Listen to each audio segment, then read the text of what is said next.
Mesdames, Messieurs, bonsoir. Merci d'être au rendez-vous de ce soir, les chapitres du journal. Un immeuble R+6 pour les 18 ans d'existence d'Orange Guinée, un nouveau siège social inauguré en présence de hautes personnalités comme le président du CNT. Transparence budgétaire, les cadres du ministère de la Santé et de l'Hygiène publique ont été questionnés ce jeudi par les conseillers nationaux du CNT sur l'exécution de leur budget. Les détails à suivre dans un instant. Et puis l'amélioration des conditions des militaires est en marche. Un nouveau bâtiment administratif a été inauguré cette semaine à l'EMAT. C'est tout pour les titres. On ouvre ce journal par ce communiqué numéro 017/2025/PCNT portant convocation d'une plénière. Le président du Conseil national de la transition convie l'ensemble des honorables conseillers nationaux à une plénière le samedi 8 novembre 2025 à 15 h précises dans l'hémicycle du Palais du Peuple. L'ordre du jour de cette plénière porte sur l'examen et la délibération autour du volet recettes de la loi de finances rectificative exercice 2025.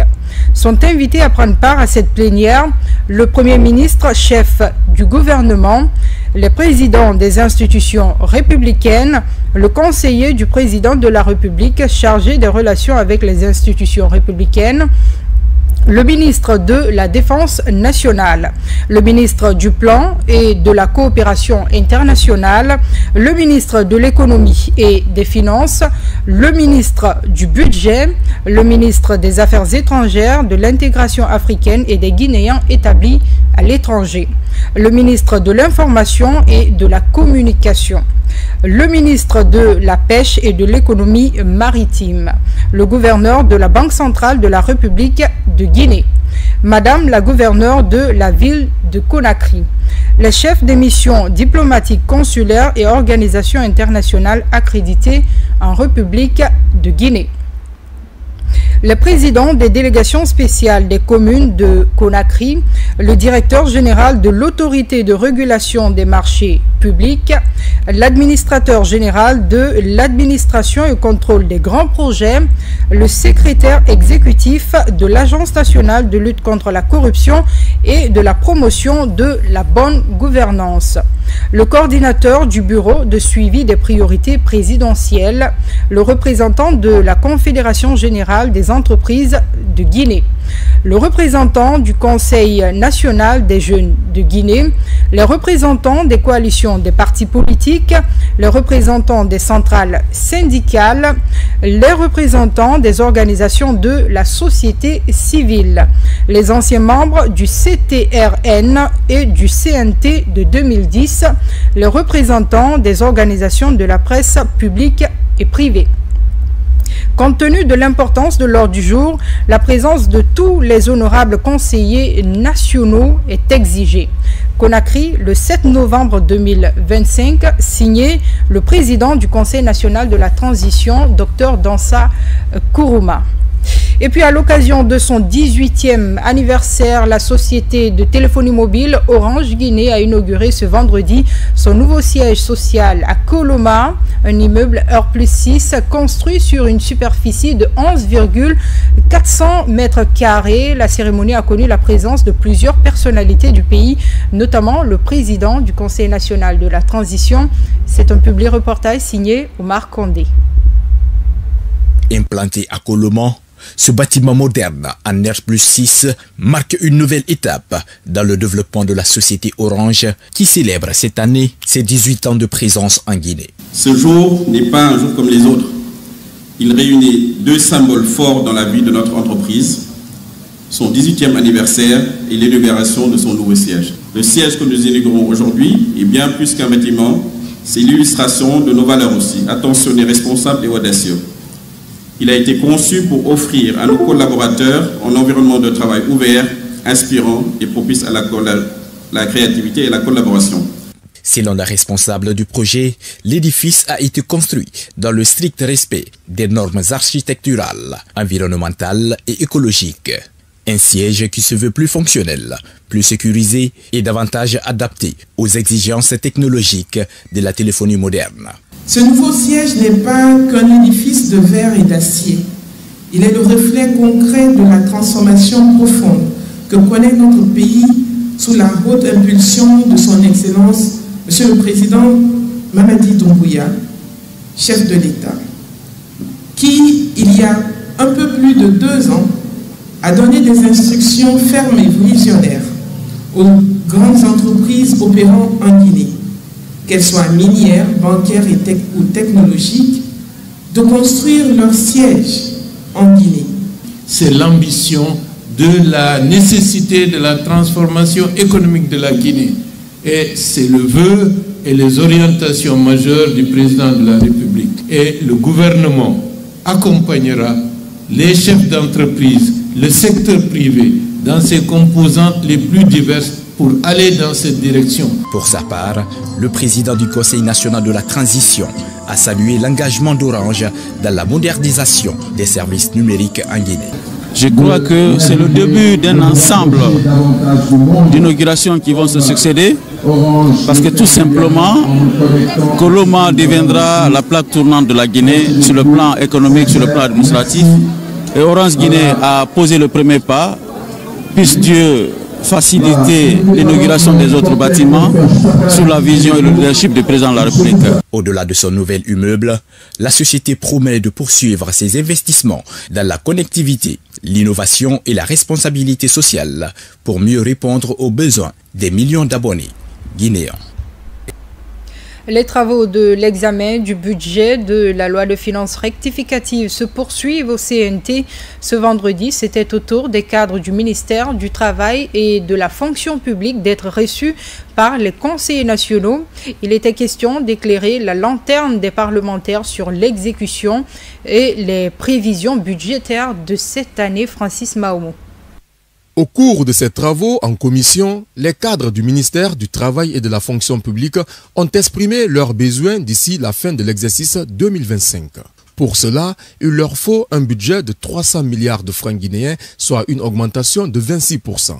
Cette hausse du budget annuel va servir à la finalisation des différents chantiers entrepris. Il s'agit notamment de la construction en cours du campus de l'École nationale d'administration publique. Nous avons le projet ambitieux de construction du campus de l'École nationale d'administration, une école qui va former l'excellence des agents publics. Et pour ce projet-là, nous avons besoin de ressources supplémentaires pour finir les travaux de construction du campus de l'ENA à Kénendé. Nous avons besoin de ressources aussi pour l'équipement de ce campus, parce que l'ambition que nous avons, c'est de bâtir un campus moderne, un campus dans lequel on va former l'excellence de l'administration publique, pas que guinéenne, mais l'administration publique africaine. Attentifs aux explications et plaidoyers exprimés, les conseillers nationaux se disent très enchantés du taux d'exécution à 75% du budget initial. Cependant, ils s'engagent à réévaluer les demandes et doléances du ministère concernant le budget révisé. Le montant ou les ressources qu'on les a accordées, qu'on les a autorisées, il fallait qu'ils nous expliquent qu'est-ce qu'ils en ont fait avec le contribuable de la population. Donc ils ont décliné les différentes activités qu'ils ont eu à analyser. Les conseillers nationaux ont posé des questions d'éclaircissement, des questions de préoccupation, mais aussi de voir dans quelle mesure le budget pourrait être orienté. Au terme de ces travaux rigoureux, les conseillers nationaux des 3 commissions réunies ont formulé quelques recommandations. Toutefois, ils ont dénoncé le non-respect du Code de travail guinéen. Au Conseil national de la transition, la Commission des affaires économiques et du développement durable a tenu une séance de travail avec les cadres du ministère de l'Agriculture. Le but visait examiner plutôt le niveau d'exécution budgétaire de ce département au titre de la loi de finances initiale 2025 et échanger sur les nouvelles prévisions inscrite dans la loi de finances rectificative, compte rendu Bimba Bangoura, Daniel Tollo.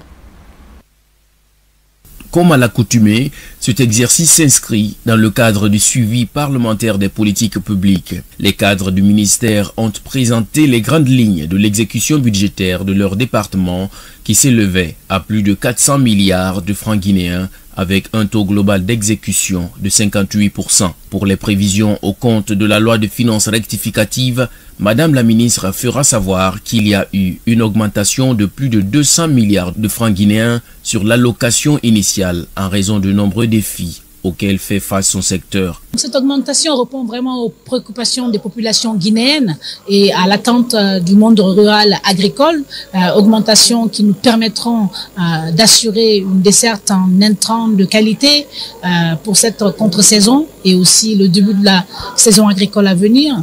Augmentation aussi qui a pour objectif de nous aider à accroître les revenus à disposition du ministère pour réhabiliter et construire des pistes rurales. Et à la LFR, vous constaterez qu'on a une inscription de 600 milliards, donc soit une augmentation de plus de 200 et quelques milliards.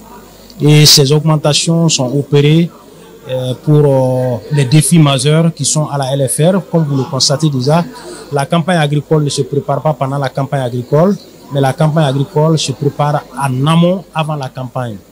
Les conseillers nationaux, pour leur part, ont salué les efforts consentis par le ministère de l'Agriculture, tout en rappelant la nécessité d'une mise en œuvre effective des recommandations formulées lors de l'examen de la loi de finances initiale. Force est de reconnaître que nos recommandations ont été vraiment prises en compte par ce ministère, car nous avons vu qu'effectivement, ils sont à pied d'œuvre pour que tout ce que nous leur avons recommandé à l'époque soit une réalité.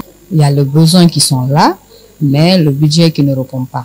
Donc, nous les avons bien écoutés par rapport à cela et nous pensons que nous serons entendus parce que nous allons porter cette voie au niveau du pôle financier pour qu'effectivement, ils sachent quelles sont les priorités en fait de certains départements ou même quels sont des départements prioritaires. Les discussions se sont déroulées dans un climat d'écoute et de collaboration, illustrant ainsi la volonté commune du Parlement et du gouvernement de renforcer la gouvernance financière et de promouvoir le développement durable du pays. De leur côté, les cadres du ministère de la Santé et de l'Hygiène publique ont à leur tour expliqué ce jeudi aux conseillers nationaux de la Commission Santé, Éducation, Affaires sociales et culturelles l'exécution du budget de leur département. C'est le secrétaire général du ministère de la Santé qui a conduit la délégation et les travaux d'examen ont été présidés par la vice-présidente de la dite commission. Compte rendu, Yemaleno. Le ministère de la Santé et de l'Hygiène publique n'est pas un secteur de recettes, mais plutôt un département d'action publique, c'est-à-dire de dépenses. Sur une allocation budgétaire de 2304 milliards 26 millions de francs guinéens, les dépenses payées de ce département en fin octobre 2025 se chiffrent à 537 milliards 97 contre 1487,9 milliards de francs guinéens, soit un taux de paiement de 36,18%. Nous demandons à ce que ces taux les paiements soient améliorés parce que tout ce qui est engagé soit qu'on puisse avoir un paiement qui puisse refléter un niveau acceptable. Mais il faut dire aussi que nous avons reconduit beaucoup d'autres activités qui n'avaient pas été réalisées dans la loi des finances initiale ou pour la loi des finances rectificatives. Avec la survenue des épidémies de coronavirus et d'Ebola, le système de santé s'est beaucoup affaibli et a affecté également l'état de santé de la population. En tirant les leçons du passé, le ministère de la Santé et de l'Hygiène publique, avec l'appui des partenaires techniques et financiers, s'est engagé dans un processus de renforcement du système de santé. D'où la nécessité de la mise en œuvre d'une programmation budgétaire pluriannuelle prenant en compte toutes les commodités d'intervention dans le domaine sanitaire. Après donc l'analyse du budget de ce département, les honorables conseillers nationaux ont fait des suggestions. Ce qu'il faut retenir, il y a taux d'engagement qui est trop élevé, mais le taux de décaissement est très faible. Et là, ça ne permet pas à honorer les engagements que le ministère a eu à prendre. Donc, il faudrait que ce ministère vraiment multiplie l'effort pour vraiment honorer l'engagement qui a été pris par ce département. Au cours de cette année, le ministère de la Santé et de l'Hygiène publique a reconduit des activités non réalisées dans le budget initial du département au compte de la loi des finances rectificatives 2025. Cette reconduction permettra au ministère d'avoir un taux d'exécution acceptable et d'atteindre les objectifs escomptés. La ministre de la Promotion féminine, de l'enfance et des personnes vulnérables, accompagnée des cadres de son département, a été reçue ce jeudi par les conseillers nationaux. Objectif, examiner le taux d'exécution du budget de la loi de finances initiale 2025 qui se chiffre à plus de 339 milliards de francs guinéens. Il est aussi question de présenter et défendre le budget révisé qui connaît une augmentation de 39 milliards au compte de cette même année. C'est la commission santé, éducation, affaires sociales et culturelles et celle de la réconciliation, droits humains, communication et information du CNT qui ont examiné le budget du département. Reportage Justine Finda-Tonguino. Au cours de la présentation de l'exécution du budget 2025 de son département, la ministre de la Promotion féminine, de l'enfance et des personnes vulnérables a énuméré les difficultés financières pour la finalisation de certains projets. Il s'agit notamment des travaux de rénovation de la Cité de Solidarité et la rénovation du centre de formation appliquée de Jean-Paul II.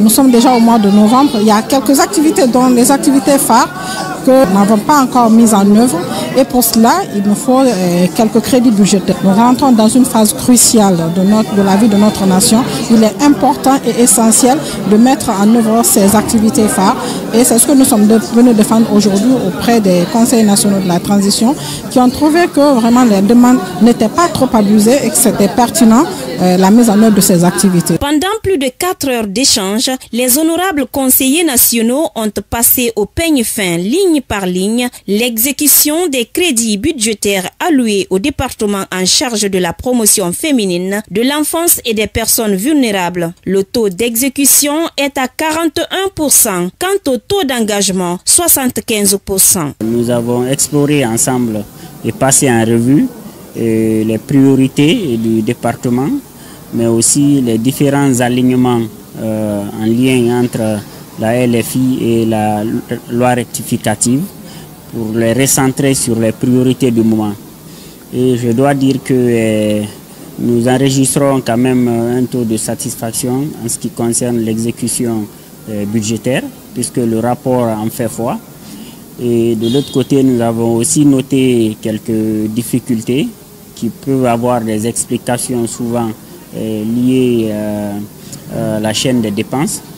Et nous avons formulé plusieurs recommandations. Outre les plaidoyers des cadres de ce ministère, les honorables conseillers nationaux ont formulé d'amples recommandations. Parmi elles, la construction du siège du ministère, la mise à disposition du tableau de répartition du personnel du ministère de la Promotion féminine, de l'enfance et des personnes vulnérables au niveau national. Également, la mise à disposition du tableau récapitulatif des femmes accompagnées au plan national et l'accompagnement des personnes atteintes d'albinisme.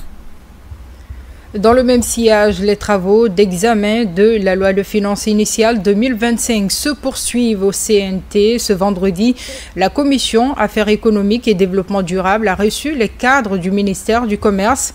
L'exercice a permis d'examiner le budget alloué à ce département au titre de la loi de finances initiale 2025.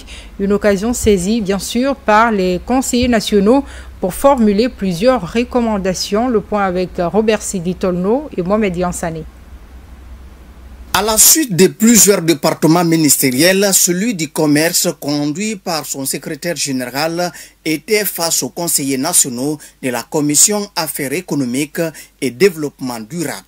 Objectif, présenter le niveau d'exécution du budget alloué à ces ministères lors de la loi de finances initiale 2025. Un exercice régalien qui a permis au cadre de se pencher sur les orientations budgétaires du département du commerce pendant l'examen de la loi des finances rectificative 2025. Le soutien du CNT à cette LFR, tout comme à la future loi de finances initiale, est essentiel pour doter le ministère du Commerce des moyens nécessaires à la matérialisation de sa vision et à la préparation de la Guinée dans le cadre de la mise en œuvre effective de la zone de libre-échange commercial et continentale africaine. Cette réforme économique majeur impose à notre pays d'être prêt, avec un appareil commercial structuré, réactif et compétitif, capable de défendre nos intérêts et de tirer profit des opportunités offertes par le marché africain. Avec un budget sectoriel légèrement revu à la hausse, le ministère du Commerce promet de qualifier davantage le secteur. Le projet de loi de finances rectificative, je précise bien hors FINEX du ministère du Commerce, se chiffre globalement à un montant de 208 milliards 610 865 271 contre une dotation en LFI de 191 milliards 647 243 460, soit une augmentation de 16 milliards 963 621 808, soit 9%. Cette augmentation s'explique. L'augmentation de la masse salariale des fonctionnaires résulte de trois facteurs. Le recrutement de nouveaux agents de l'État, la régularisation de la situation administrative, l'application de l'augmentation des 25% des salaires octroyés lors de la négociation des syndicats.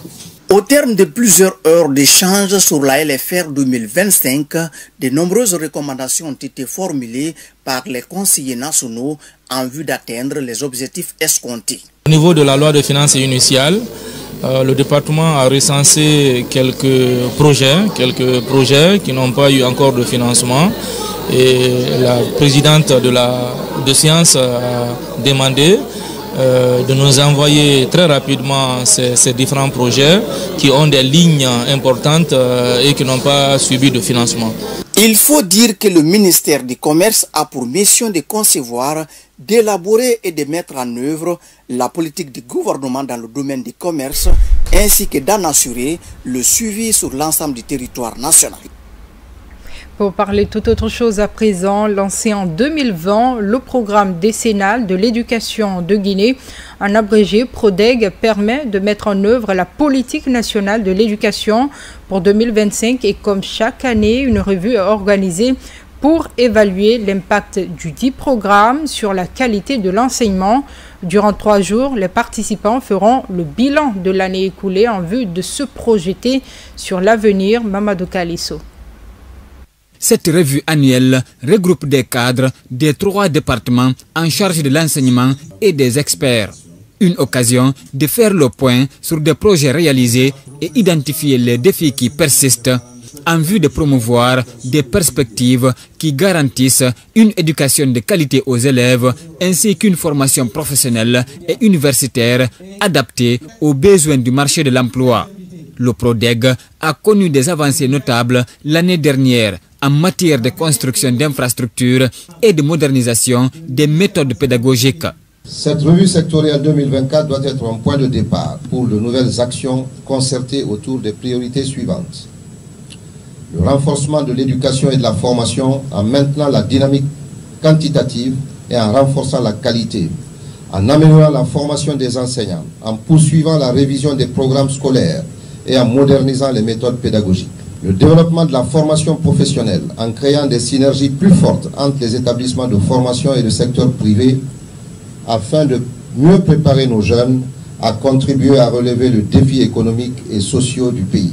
La modernisation des infrastructures éducatives pour assurer des conditions optimales d'apprentissage pour nos enfants et nos apprenants ainsi qu'à nos étudiants. L'éducation est un droit naturel. L'ensemble des partenaires techniques et financiers s'engage à accompagner la Guinée pour garantir ces droits aux apprenants guinéens.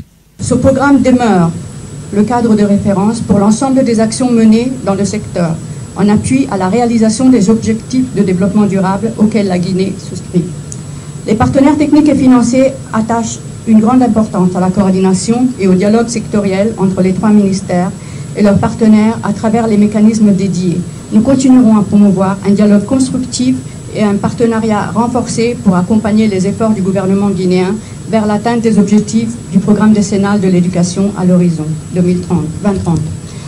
Durant 3 jours, cadres des 3 départements, experts et partenaires techniques et financiers vont contribuer à l'amélioration significative du secteur de l'éducation nationale. Le gouvernement fonde un grand espoir sur les résultats issus de ces travaux.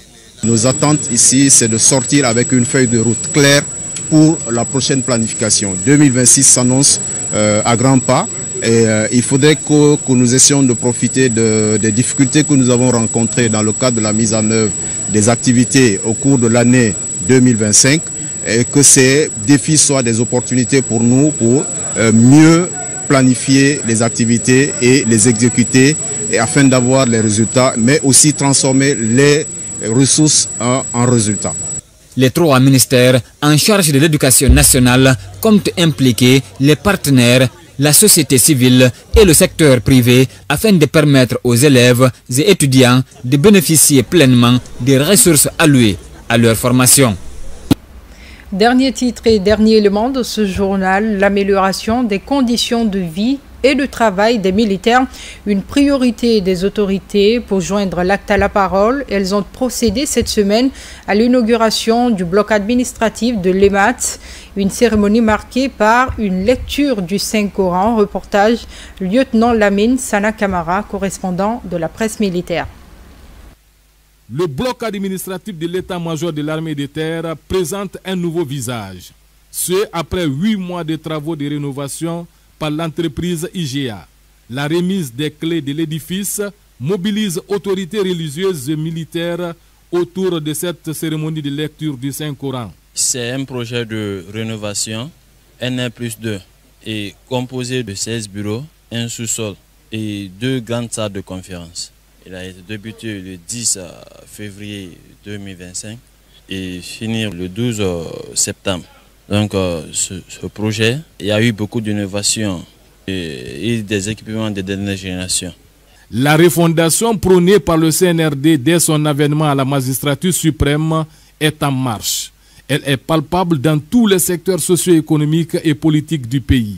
Au sein des forces armées guinéennes, cette refondation se matérialise par la création et l'amélioration des conditions de vie et de travail du personnel, notamment les infrastructures, la logistique et la formation continue dans les centres d'instruction d'infanterie, d'entraînement et les écoles militaires. L'acte que vous venez de poser ce jour dépasse de loin la simple dimension matérielle d'une inauguration. Il s'agit d'un symbole fort de votre attachement constant à la modernisation de notre outil de défense et de votre volonté inébranlable de doter l'armée guinéenne, et en particulier l'armée de terre, des moyens nécessaires à l'accomplissement de ses missions régaliennes. Ce bâtiment moderne, fonctionnel et entièrement équipé constitue désormais un espace de commandement stratégique apte à répondre aux exigences opérationnelles contemporaines, aux standards de planification militaire et aux défis sécuritaires de notre temps. Je voudrais, au nom de l'ensemble du personnel de l'armée de terre et de toutes les unités placées sous mon commandement, vous renouveler nos remerciements les plus respectueux et notre gratitude infinie.